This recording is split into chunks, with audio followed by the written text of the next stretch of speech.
see see it as a learning experience, um, trying to understand, how and why that occurred, and figure out ways to use that to my benefit. And so literally it was because of that scenario, me being bullied, that I, went off on my own, created, my own company, and as I've joked, won this Telly award right here that's over my shoulder.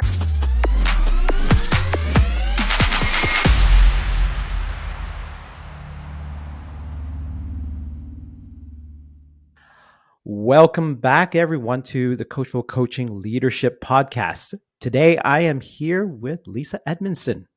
Lisa, how you Hello. doing? I'm doing well. How are you doing today, David? I'm doing excellent, Lisa. Friday. It's So, Friday, right? Like, who isn't doing it, good on a Friday? it is a Friday, almost afternoon. Yeah. I'm glad the week is near an end. But I'm very happy to share the space with you today. Likewise. Thank you for having me. I appreciate it. All right, Lisa. Well, I always give it to my guests to introduce themselves, and we'll chat for the next 30 to 40 minutes.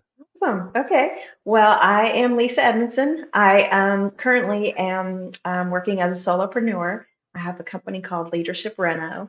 The sole purpose of my company is to um, help educate people to hiring and training and maintaining the best people leaders out there, because I feel so passionate about having the right leaders in place in the corporate world, that I've kind of dedicated my career to it at this point.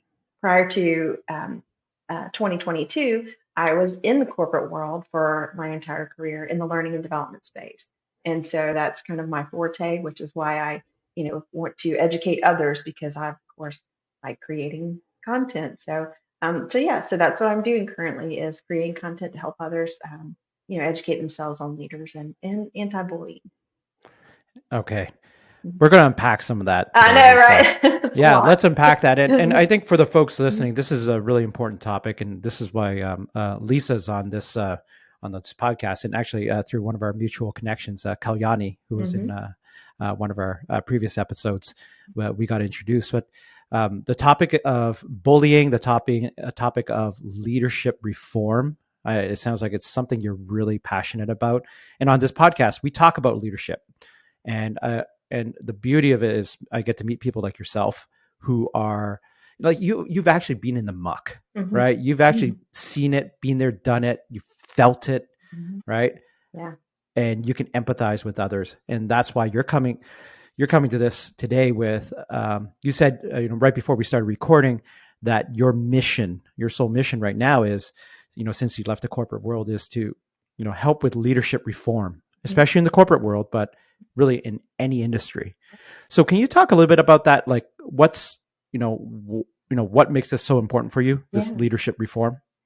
Yeah, and I think it's from comes from two perspectives, and one is because I was a people leader, in the corporate world for over a decade, and I had the pleasure of leading just a very high performing team, and they helped turn me into the type of people leader that I would want.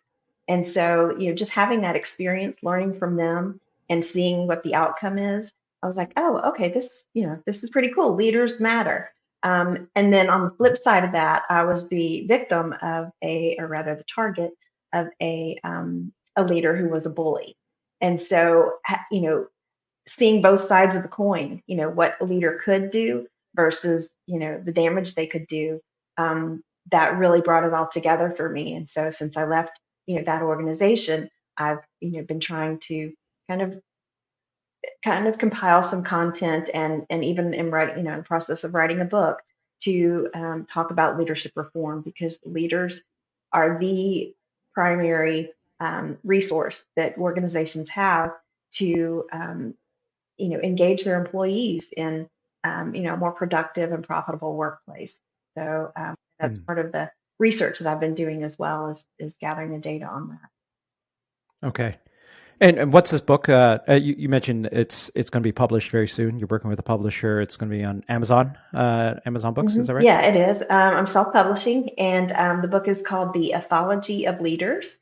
And it's quite frankly long story, but trying to make it short. Ethology is the study of animals, and that when we think of Oh. when we think of when we think of ethology and that type of thing, it's really Jane Goodall kind of comes to mind, with the chimpanzees and that type of thing. So that type of um, theory applied to people. So I kind of transferred that theory over to people and thought, okay, now what makes a great leader? And so just kind of breaking that down of, what makes a great leader? What makes what are the metrics we should be looking at to measure that leader?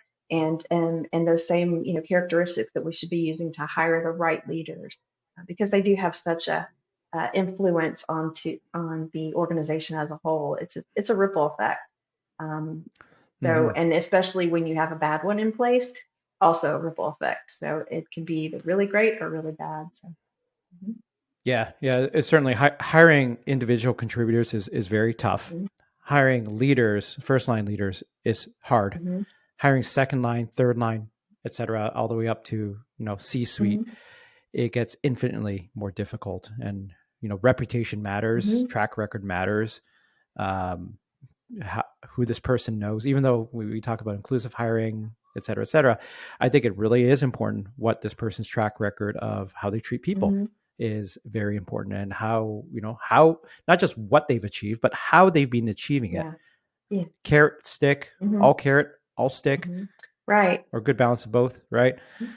I guess for yourself, like let's talk more about this leadership reform and what you're talking about in this book. Mhm, Um, Maybe give us some high, let's start at the high mhm. level. Like what are some of the leadership characteristics that we should be looking for when we are trying to put someone into a leadership position? Yeah.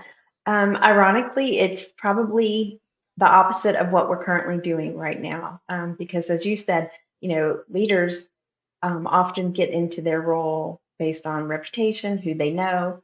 They had great sales numbers, something like that. But what we really should be looking for is people who are humble, authentic, transparent, and put their people first.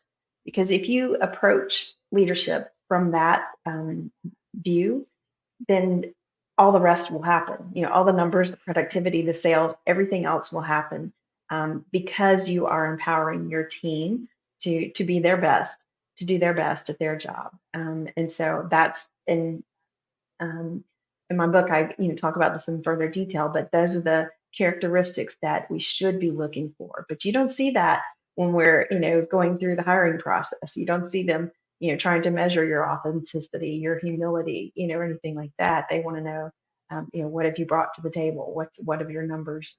Yeah, What numbers have you? that is interesting.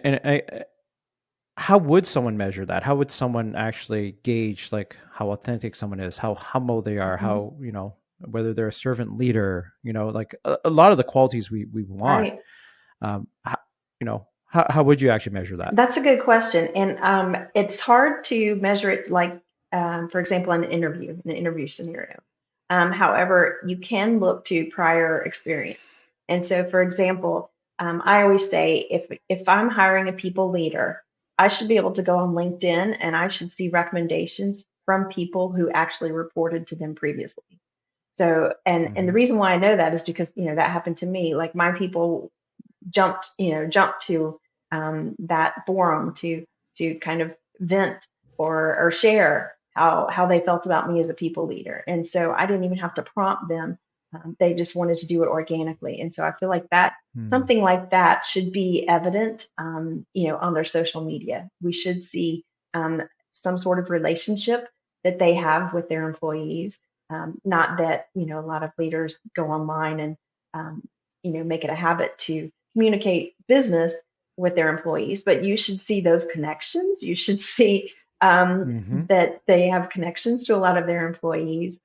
And like I said, recommendations. There's usually some form of recommendation or even the skills, affirmation in LinkedIn, those type of things. And I feel like too that, when you ask the question, for example, what is something, that you um, improved while in your last job or whatever, you should hear that come out in the leader's answer. So um, a good people leader would say, I had the best team working for me. We worked like a cog in, a cog in a wheel. Everyone knew their function. Everyone had, contributed. We were able to innovate because we all put our brains, you should hear that in their answers to the questions versus, I increased sales by 10% because I did this and this and this and this. So you have to Mm-hmm. listen for it, because you're right. It's not something that you can just, for example, measure, with a test in an interview.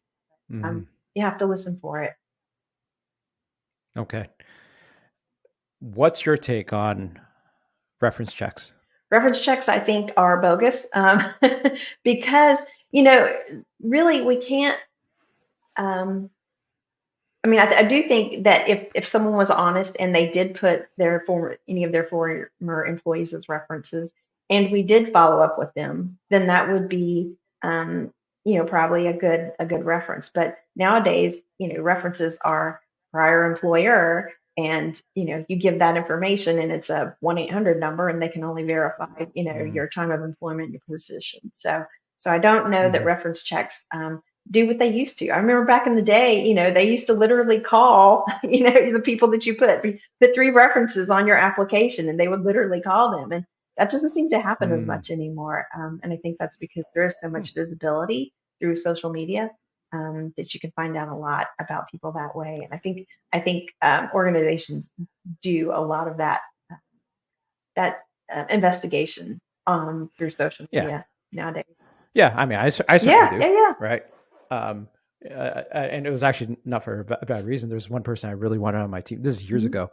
And I was searching through their socials, and it was public. And I realized that this person likes dogs Mhm. a lot. So I made sure in my, you know, one of our last chats where I was trying to wrap up the deal, Uh-huh. if you want to Yeah, call it yeah. that, I was just talking about dogs. Right? I just dropped it in there, Clever. and they're like, "Oh, you like dogs?" Like, well, I don't have a dog, and I don't plan to. And but we started talking about their dog, and I was like, so So you they're bonded. like, I I was finding something that I knew that person was Yeah. interested in. So, Yeah. socials really They matter. do. They do. Yeah, especially this day and age. And something, by the way, like telling my kids too, like, be careful what you put there Right. and be careful what you It's say. forever. Hmm. Because I can keep scrolling and scrolling and Yeah. scrolling, It's forever. a few years Hmm. back. It is. Yep, it's It forever. is. It's something that we didn't grow up with. It's hard to fathom, what trouble I probably would have gotten in if we had social media when I was younger. But thankfully, but yeah, my kids, I mean, it's just, it's part of their everyday life. They don't do anything different. So yeah. Yeah, yeah, they got to be Right. careful. So back to your book, all right? Being able to measure some of these other in more intangible, I guess you would call them, characteristics of a leader. What else, like, are you advising in this book, like when you're looking at choosing a Hmm. leader? So, fortunately, in organizations, they can measure the characteristics tangibly through employee engagement surveys. So, I'm a big Mm-hmm. proponent of employee engagement surveys. And, the surveys are supposed to be anonymous, usually led by a third party, which, hopefully will enable the employees to be more honest. I do think that employees probably aren't fully forthcoming because they are worried about, Mm-hmm. oh, they'll be able to track it back to me. Um, Yeah. but I do think that employees get to a point, if it's really bad, that is their only outlet. And so they typically, if they weren't honest year one, then if they're still fed up, year two, it typically shows up in the employee engagement scores. And so I think those are critical for every organization, and measuring the comparable year over year, how they did last year versus this year versus, next year. I think those are a fundamental tool to every organization that should be used, to kind of Mm. gauge, what's going on the front line. it does come out Yeah. in those surveys. Yeah. Okay. So measuring, there's various ways you can measure those Mhm. intangibles. There's more tangible ways like employee surveys. Anything else? Yeah, turnover. So employee turnover. If you Mm, are a great people leader, you by default will not have turnover. And mm, the Labor Bureau estimates turnover is typically about 57%, I believe, is the most recent statistic. Over 10 years, I had 0% turnover. I had no turnover. And mm-hmm, there's a reason for that. And it's because my employees were happy. So, mm-hmm. even without engagement surveys, if a leader has frequent turnover, that's a red flag and you need to look into it. Yeah. I guess just transitioning a bit. Then, like you have this book. I think you've been on other podcasts as well talking about Mhm. this. Could we dig into what motivated you to start this journey into leadership reform, into writing this book? What motivated you to do that? Yeah. Well, the straw that broke the camel's back was me being bullied personally, by a toxic boss. And so that being on the receiving end of that type of leader, it was devastating to Mm, me because I literally watched, my team crumble underneath, this person. And it was devastating because, like I said, we had built up such a strong, productive, innovative team.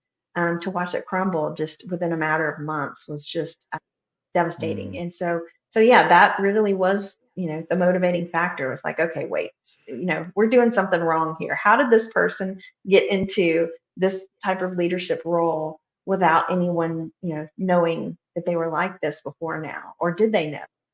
mm. So that's Yeah. what motivated me to kind of research, first, how to deal with bullying in the workplace, and then second, okay, you know, pre, prior to the bullying happening, like how can we, you know, prevent Mm. that? Yeah. Well, I think it'd be very interesting because I'm sure you're not the only person who has Mm, experienced this, and I'm sorry you had to go mhm. through that. Um, but just for the listeners out there, like, what should they be looking out for when you say like bullying from a Mhm. boss? What should they be looking out for? What were some of the signs that told you, oh, things aren't Yeah, aren't going right? Like what you yeah. should look out for, and you know, we'll talk about what to do about Right. it. Well, it's I'm glad you asked that question because bullies are, they're clever, they're very smart, and so they're a lot more covert in the corporate world, and so you do have to be, very careful what what you count as, clues. And so, for example, there's a lot of sabotage that happens with a bully in corporate world. And so that can come in the form of either they don't give you enough information to do your job. For example, they ask you to complete a project but don't share with you the information, fundamental information you need to be successful. They don't support you, Hmm. for example, on projects that you are completing. They may just, push it aside or downplay it or take credit for it, um, if it's good. Hmm. So the sabotage and, gaslighting. So, for example, not including you in conversations that you need to be a part of as as part of your role, just your everyday role. Hmm. Eliminating you from exposure to other leaders in the company and organization. So it's a lot more covert for sure, but it is noticeable, um, and like I said, they're very clever. But the biggest thing is that they will most likely try to sabotage you in some way to set you up to fail. Hmm. So I guess for yourself, like if you knew what you Mhm. knew now, would you have done I anything would differently? have, and that's only because I've learned the technique to, kind of confront bullies. Whereas before I didn't know that. Before I thought that, oh, just go to HR. I mean, that's the only recourse you have in that scenario. And of course, looking back, obviously HR is, um, they're more in favor of, whoever the higher role is. That's who they're going to. And so that wasn't helpful in the scenario. So yeah, I've learned what ways to, it's called unconscious confrontation. Um, I know Kalyani talked about it in her segment as well, but it's a way to um, kind of put the onus back on the bully and kind of do some little mind mapping with them that makes them almost question their own integrity. It's I Hmm. call it voodoo, but it really is. It's really, there is science behind it. It's brain science for sure, and it's definitely a technique that takes some practice. But absolutely, I would have communicated in a different way to kind of put that thought process back into the bully's brain. But then also, I would have documented so much more. I would have documented every conversation, every instance where I was, sabotaged or gaslighted or whatever, so that I have evidence. Hmm. Not that it really would have helped me keep my job for sure. I don't think that was Hmm. ever going to happen unless I had, like I said, um, had an impact by communicating in this new way that I had learned since Hmm. I am curious, like the I, on this podcast, I'm always then. interested in tips and tricks, right? Things that we could share with other people. So, is there an example of like a certain, something that someone else does, and how you might react? Like, you Hmm. have a solid example to Yeah. give to everyone out there. Like, here's a situation. Here's how you could Yeah. deal with it, and Yeah, I and such. do. And I did actually. I've, as I said, when I left that organization, I created some content, some e-learning courses that are I have available for free on my web on YouTube. And one of Hmm. the scenarios that I Okay. include in there was a bully who was a peer level to the person in the scenario, and they kind of set up this person to look bad because they scheduled a meeting, for example, at the same time that this person had another meeting, and so when it Hmm. came to the leader having the team call, and they're like, okay, John, um, why don't you have that report?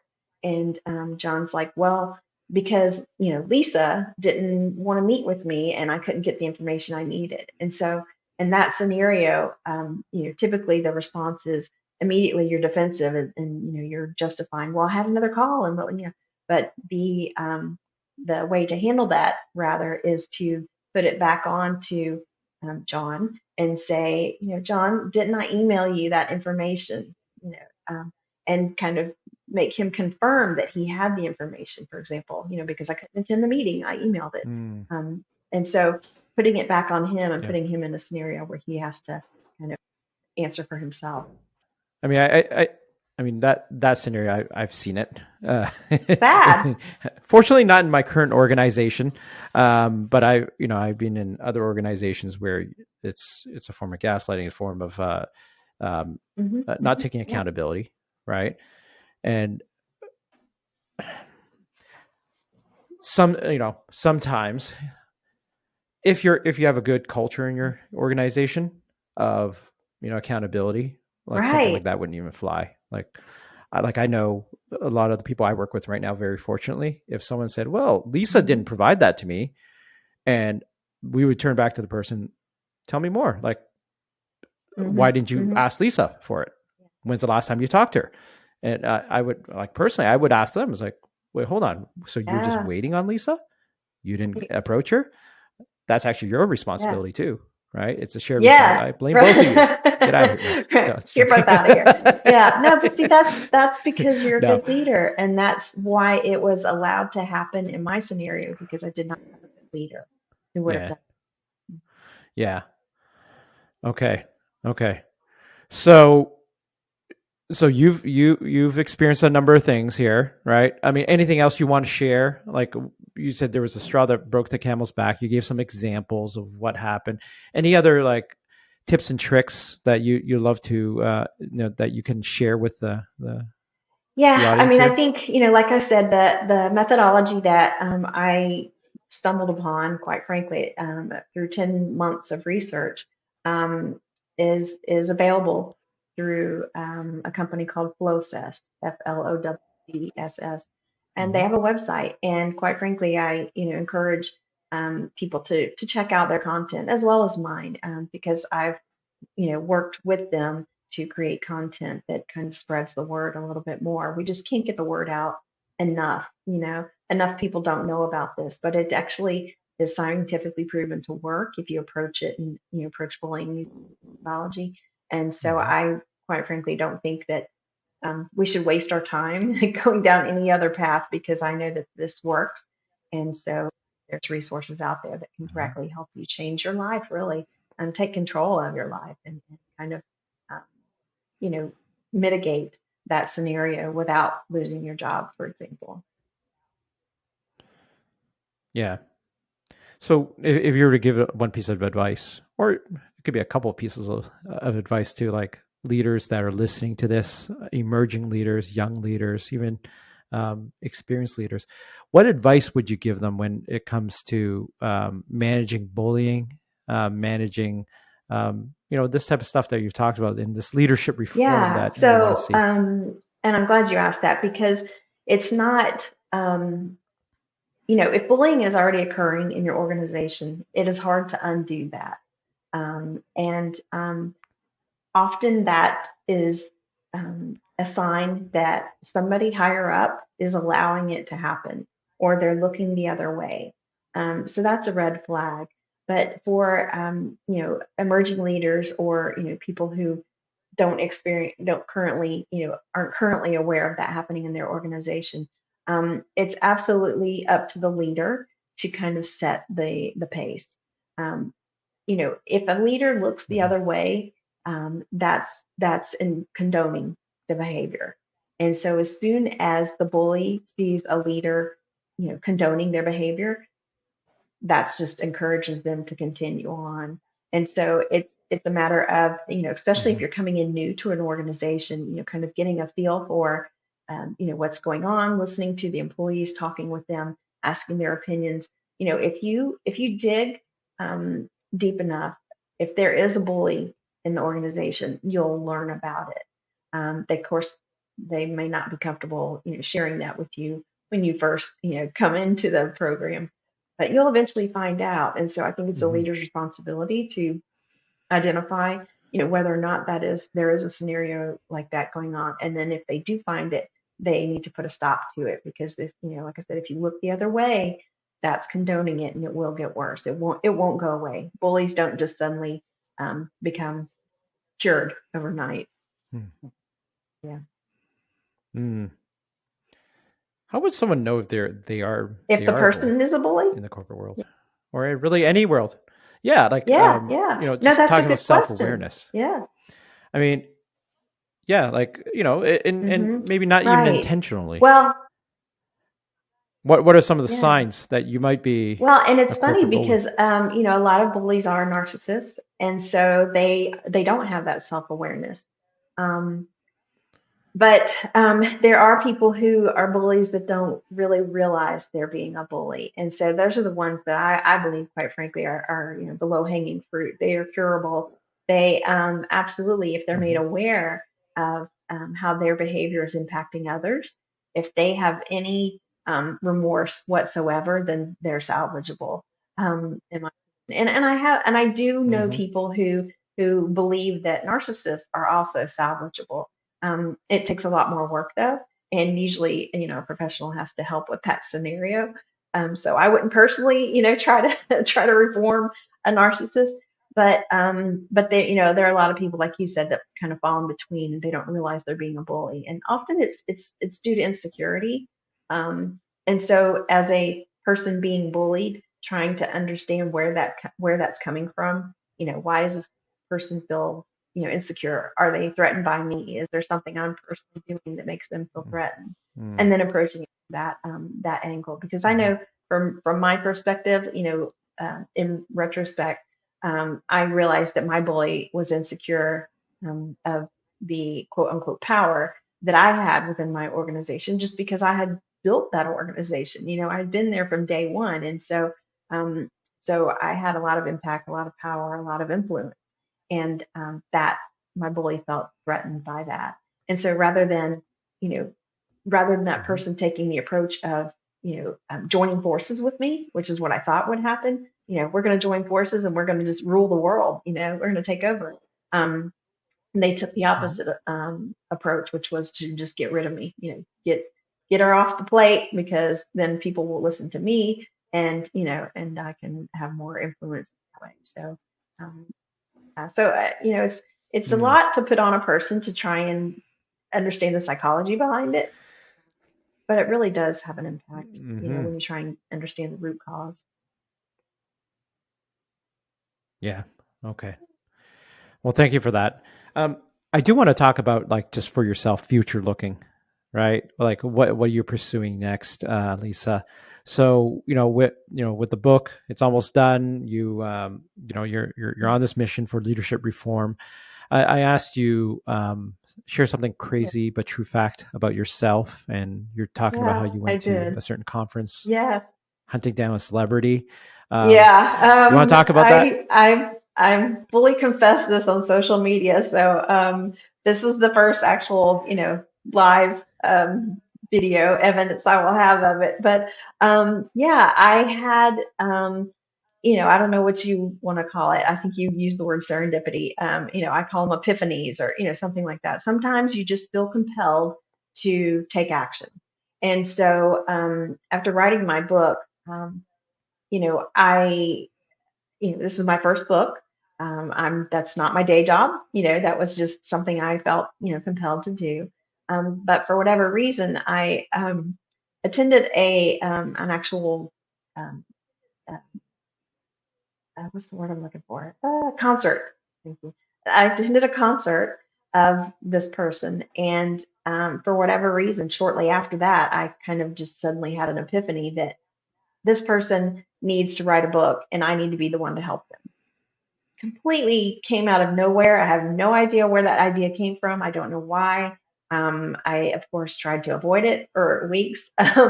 But, it's one of those things that keeps digging away at you unless you do something about it. And I have learned, in the past, that if I don't do something about it, I will continue to lose sleep, at night. So yeah, I saw an opportunity. This person was speaking at a Forbes conference, 30 under 30. And of course, that's not my genre. I'm definitely over 30. But I'm really, celebrating see, there you anniversaries of go. my So I think 30th. we So, qualify. Yeah, we yeah, qualify. you That's too, a right? different kind of 30. Yeah, right? Yeah. My baseline is See, 30, that's a but good there's call. I like anniversaries on that. I top of like that. that. So, Yeah, but it just, everything just kind of gelled together. It just so happened I stumbled across this, hmm. opportunity as this person was going to be speaking at that conference, and I thought, oh well, that's different than a concert. Concert, you have no access whatsoever. So I knew that this business conference, would be a little bit more intimate, and felt maybe, maybe there's a possibility there that I can get in touch with that person or their people, for example. So yeah, so I followed through with it. I flew to Cleveland, went to the conference, and put together my book proposal. Had a couple hard copies with me in case I did happen to run into someone who could, get that information to them. But never did run into someone directly, but I did run into a couple folks who gave me some names, that were close to this person, and have been communicating with them through social media ever Mm. since. Don't know if it'll pan out. Have no idea, like I said, why this was weighing on me. But I did it, and I can sleep at night. So, so hopefully something will come out of it. I'll definitely keep you posted. Yeah, yeah. Well, if you want to have great ideas, you got to have a lot of them, right? And Yes, right, most of them won't work out, and it's okay. All you need right. is one. Yeah, So, exactly. yeah, Yeah, that's and I excellent. felt I had nothing to lose. You I mean, what did I have to you lose? I had mean, nothing to lose there. no, Oh, right. So it's the admission fee, a little but bit of money, right? A little bit of money, but it was a business expense, so yeah. I could justify it, and I do feel that something will come out of it someday. I don't know when. Maybe not now, maybe not next year, but I do feel like something will come out of it. Hmm. But I felt like this person, they were young, they're a young musician, and they have a massive following, and they're a good person at heart, and that's kind of why I connect with them. It's not like their original music was, even in my wheelhouse, but it's just the person they are. I connected with them. And so, just with their heart and feel like, okay, you've got a huge audience, you've got a story to tell because you came from nothing and made yourself this, entrepreneur and this business person and very successful. People want to hear that. You could be a role model in the business world, not just in, the music world. So that's why I felt compelled to, tell a story. Yeah. So hopefully it'll pan out. Did you feel like you identified with that person in some way? Absolutely. Absolutely. You know, it's funny because I am, of course, way older than this person. And so Anniversaries, they right, say. right, exactly. There you go. I I've even joked with my friends that I feel like I was probably like this person's mother in a past life or something, like I just feel like I'm the mother figure, and so but I did connect with them, at that level, like just because of the type of person they are in their heart. And the person has experienced a lot of pain and suffering for sure. Mhm. They're not this clean, um, role model that a parent would choose, for example, to date their son or daughter. Mm, Um, but they're a good person, and that to me um, is very weighty. And mhm. so, yeah, so that's why I'm drawn to Mm, okay. them. Pain. You mentioned pain and suffering, Yeah, and like this is very personal to each individual what that means, and depending on where you are in life and what you've experienced. But I do want to talk about that for a second. Like, what? How do people like who've experienced pain, suffering of some sort, whatever it might be? I'm not here to judge who has hmm more pain, who has more right, suffering, right, yeah, but it's too easy though, where folks who are they fail at something in life or something happened to them that trauma travels with them for the rest of their life, and it shapes who they in a bad way shapes who they are. How do they? I'm not even sure there's the right words to use, but how do you almost like separate yourself from that pain and come out a better person or someone more productive, and like this person you're talking about, this yeah, celebrity, they've yeah. obviously emerged from Overcome. Yeah, overcome something, right? And again, I don't have the language to describe it. Is the word yeah, overcome, is the word emerge, or is this something that's just always a part of you and you've accepted it? yeah. I'd love to explore that with you. Like, Right. what's your Yeah. take on that? Well, and I mean, that's a good question because when I was bullied, I mean, it could have gone one way or the other. I could have come out of it, bitter and, sulking and, that was it. My life is over. I'm not going to, seek employment or, whatever. But for whatever reason, I took the opposite approach and it was to, see it as a learning experience. Um, trying to understand, how and why that occurred, and figure out ways to use that to my benefit. And so, Mm-hmm. literally, it was because of that scenario, me being bullied, that I, went off on my own, created, my own company, and as I've joked, won this Telly award right here that's over my Right there shoulder. on your top left there. Right? Yeah. Yes. What Um, is that? What is the Telly Award? it's an organization similar to the Oscars. I mean, it's not the Oscars, but just to put it in context for you, that's more about videos. So video, that medium, and it's global. It's been around for decades, since the 70s, and they yearly award people these Telly Awards and just numerous categories for good, impactful, meaningful videos. And so mine won for one of the it was a social awareness category, I think was what it was for. Yeah. Okay. Yeah, I I'm not sure. I'm not sure if I've seen that. For send that over to me later, yeah, I will. if you can, Hmm. and I'll link in the show notes here, Sure. Yeah, as well as when we post this to the socials, right? absolutely. Um, you know, I think something like that deserves to be front and center, and Yeah. some of your accomplishments there. Yeah, Yeah. and they're an amazing organization. They've been around, like I said, for decades. And I remember, when my very first job that I fell into after getting my college degree, I fell into the training department of an organization, and they had a telly Mm. sitting on their bookshelf there in the department. And immediately I was like, oh, how did what are you doing? How do you have an Oscar? And they of Yeah. course had to explain it to me. It's not an Oscar, it's a Telly. But ever since then, and that was 30 years ago, I had that in the back of my mind that I would love to win a Telly someday. And so, yeah, so that bullying video that I created last year, because of my experience being bullied, won the Telly for me. And so it was a great Okay. honor. Yeah, and so I think, and I'm not sure why my brain went in that direction, why I chose to leverage that experience, for better. I don't know why some people go the opposite way and, just give up and take their ball and go home. I'm not sure how that, um, if that's something that can be taught or if that's innate or not. But fortunately for me, I use it as a learning experience, and it's definitely, you Yeah. know, knock on wood, been beneficial. And everything happens for a reason, in my opinion, and that had to happen for me to Yeah. move forward into space. Yeah. You're mentioning, is it a learned Mhm. behavior, to see something as a learning experience and emerge on the other Yeah, side, yeah, right? I think it is personally. I'm not a Mhm. psychologist, everyone. These are purely my Right, opinions here.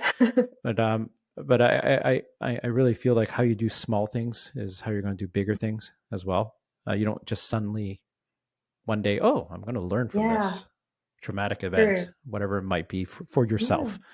And I think you got to be doing it on the small things already, so that when big things happen, you already have the tools, Yeah, right?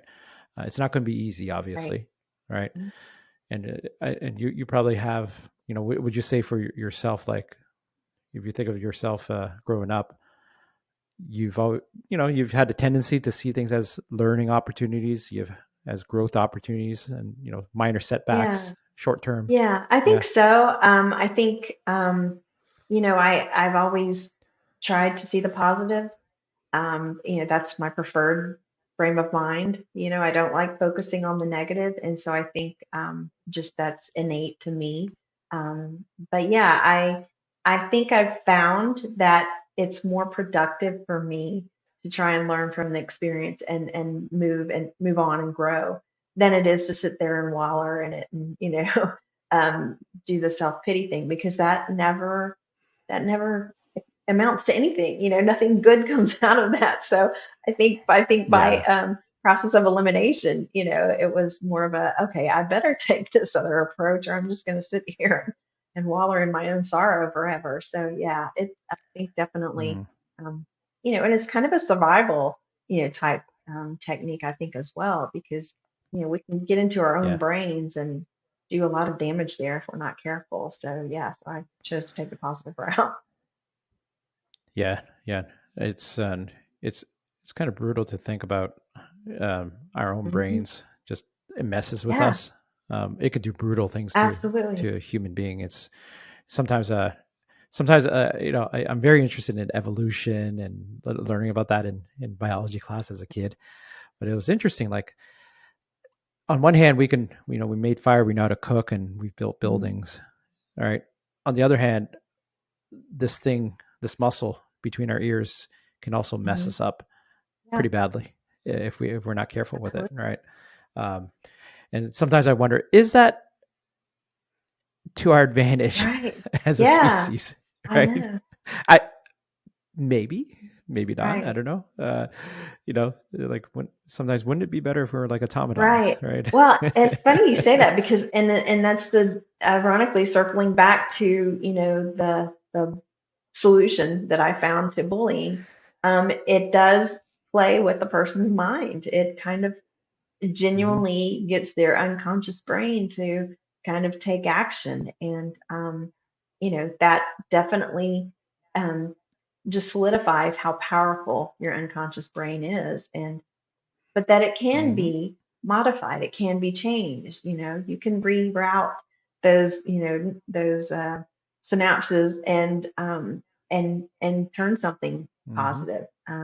But if you continue down the negative path, then you just kind of generate more negative from that. So yeah, it's absolutely, it's definitely fascinating to try and understand the science behind it, but it absolutely can determine which course you take, um, that Hmm. unconscious thought process. So yeah. Well, excellent. So, Lisa, two Sure. more questions, right? Because we're at Oh, 45 minutes now. Um, First one is, so if you had to give yourself advice, the Lisa of, you tell me, hmm a few years hmm ago, 10 years ago, 5 years ago, but you have to, if you had to go back and give Lisa of that time advice, what would you say to her?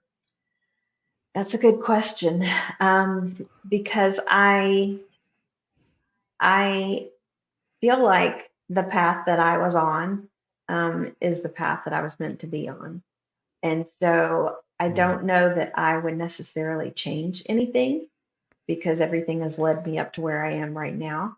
And I feel like I'm in the place I'm supposed to be right now.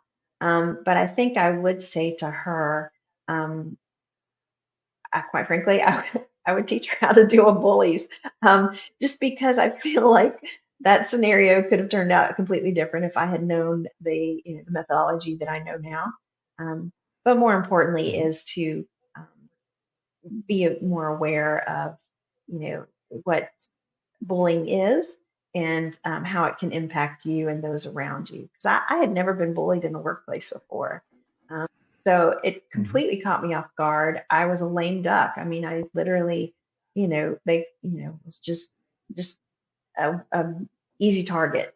And so I think kind of Mhm. preparing myself a little bit better for, being aware of that type of atmosphere, I think would have definitely me Mm. being a little bit more productive in that scenario. The flip side is that you and I probably would not have met, and doing this today.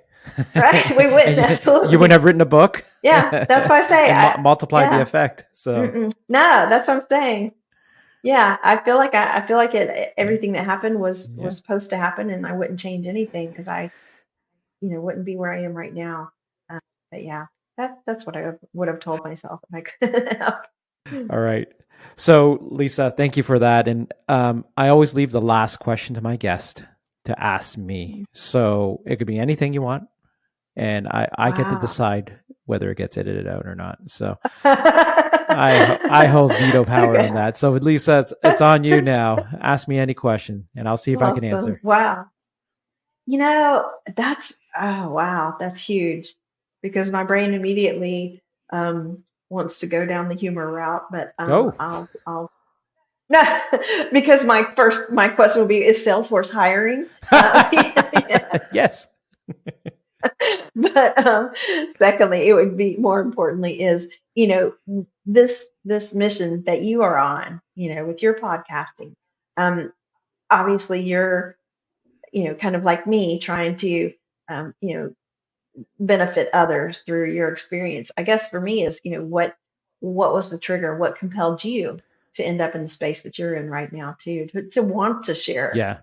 Yeah. It's. uh, I think it's interesting. Is you know, I've been asked this question a number of times, and I mhm, had to give it some thought. Like a lot of times, it's a feeling more than I.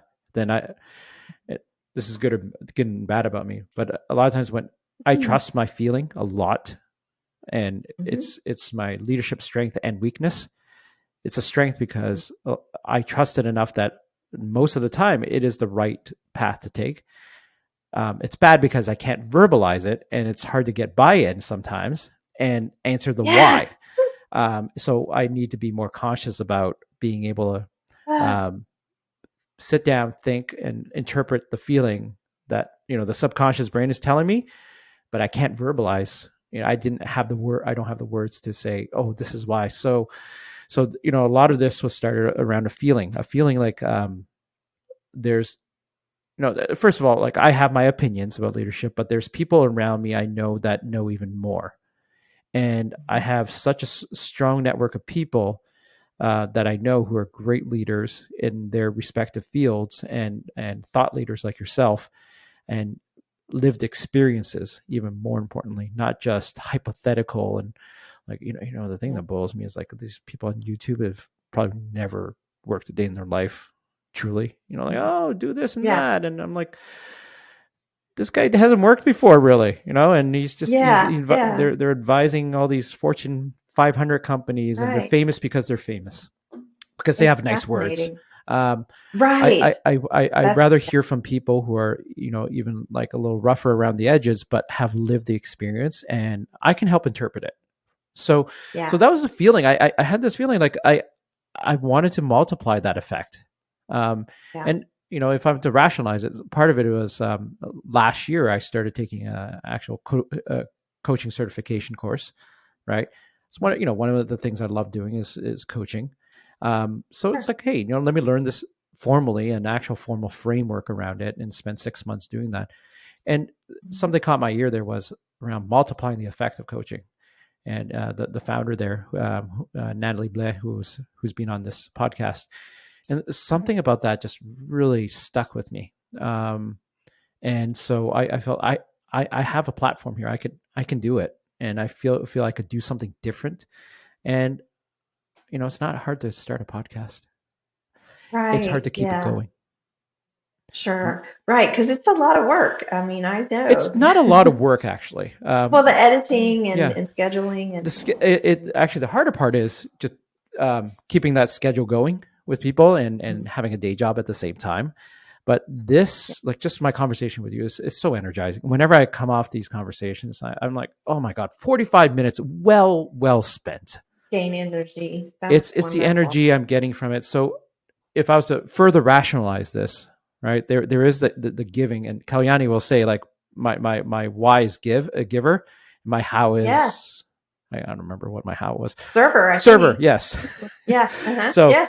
so uh, the way I didn't expect it to benefit me doing this podcast is meeting new people. Like, you and I didn't really know each other until like a couple of weeks ago, Yeah. and just having this conversation like with a friend over a cup of coffee, and just shooting the breeze like what we did. I get so much energy from this, and I've learned one or two things here, and Yeah. then your network, and just meeting all these people. There's something about this connection, and I can't verbalize it, Lisa. There's Mhm. something about this connection that's energizing me. Mhm. And so this is my hobby. Some people like carpentry. Some people like Yeah. to do whatever. This is my hobby. I And love that. That's and so amazing. I'm just following this feeling, and following the breadcrumbs, like what Brianne Yes. Ligori says on one of my podcasts. Follow your breadcrumbs. I'm following my Yes. breadcrumbs. I know the feeling, and this is feeling right, and Hmm. I feel energetic when I do it. So Yeah. that's my answer. See, There's no I love rational. that. I can't I verbalize it. know. I love that because that's the same reason I flew to, Ohio to try and, meet this celebrity. It's just a feeling and I'm the same way as you. It's like I can't put it into the right words to get other people, to buy into my ideas, Mm. but I know for me it's right. So I love that. Yeah, and there's something about the serendipity about that. Yes. Like, you might. Yeah. I'm gonna bet if it's not the celebrity, it's someone there Hmm. that's going to lead you Hmm. down this unexpected path, Yep, I agree. and you're going Hmm. to be like, "Oh, that was interesting." Who knew? Who knew? Yeah, Yeah, yeah, I know. I agree completely. yeah, I mean, because yeah, 2 years ago when I, left that organization, I would never have, thought in a million years I'd be on a podcast with you. yeah. So Well, you just never you got to know. just put yourself out there. True. I think too many folks are just too self conscious, Yeah. right? Like, Yeah. when I started this Right. podcast, I read a few articles, and I was like, F it, let's just do it. I mean, that's how I Right. am anyways. Yeah. Yeah. And it's like, oh, have you thought about doing this? And then it's like, guys, just, what? Yeah. If I get 10 episodes like consistently, maybe I'll start thinking about all the other stuff. Right. Right. I'm way beyond that now. Like, Yeah. I'm Yeah. at 20 episodes easily. Great. I've been doing this for less than a year, and it's just fun. That's great. Yeah, So sometimes you kind of just have to follow your gut yeah. and cut out the noise. Yeah, because same here. If I had listened to, listened to logic, I wouldn't be where I am either. So Well, yeah, this is low risk, right? It's not like right. Yeah, I'm not doing I agree. brain surgery here. Not So hurting anyone. no, it's Agreed. it's all experimenting here, and Yeah. it's a form of artistic expression, and so you Hmm. just let it go wherever it brings you. Love. Just go with it. So I love that. oh, that was my long-winded answer. Like I don't know if I answered the question. It's just kind of it's a You feeling. did. It's a feeling that Yeah, I'm following. So I love that. Well, congratulations. well, You're doing good. well, thanks, Lisa. It's working. Well, look, it was a good 55 minutes that we had together. Likewise, I enjoyed it. Appreciate you having me on here and happy to come back if you ever want to chat again. I love what you're doing. I absolutely Mhm. want you back here. And in fact, I want to go back to some of the guests I had before and Yeah, bring them back, and right. let's Yeah, focus on some important topics. So let's see how your celebrity book goes. And right. Yeah, I know. I know. Yeah, let me just get my own book out there first, and then maybe we'll yeah, worry about this. well, we'll Maybe talk about I'll that. have a tangible book to hold next time. All right. Okay. Thank you so Well, Lisa, much. I'm just going to stop recording now. And hey, folks, thank you. Bye.